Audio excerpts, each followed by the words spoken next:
La monoculture de maïs est fortement installée ici parce que donc c'est une plante qui est très largement utilisée pour nourrir nos animaux. Et c'est surtout une plante qui vient très bien sur le type de sol que l'on a ainsi que du climat qui est totalement adapté. Ça peut impliquer des soucis d'érosion.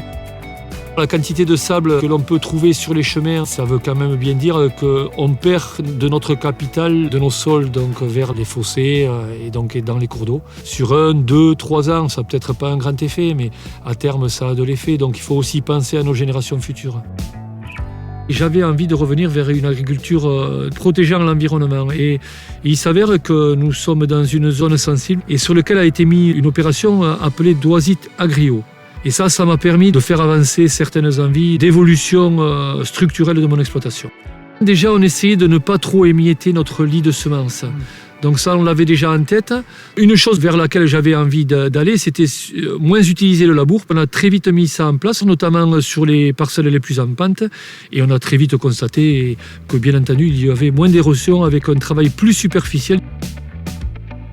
Depuis maintenant quelques années, je fais des couverts végétaux tous les ans, entre les deux cultures. On retrouve une facilité de travail évidente, une vie microbienne qui est meilleure et on retravaille sur le taux de matière organique. Présence de vers de terre, diverses espèces, je pense que c'est des choses que l'on pourra mesurer beaucoup plus dans le temps que déjà maintenant.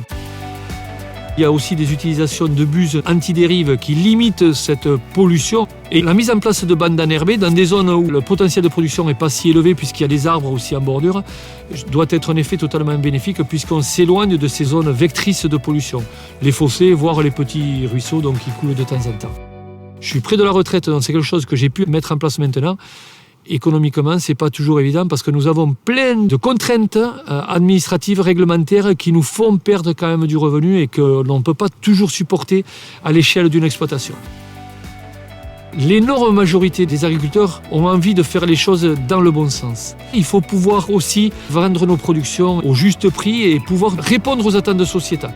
Moi, j'invite les gens à venir sur nos exploitations, vraiment. Et je pense que nous, agriculteurs, on est prêts à les recevoir avec un grand plaisir.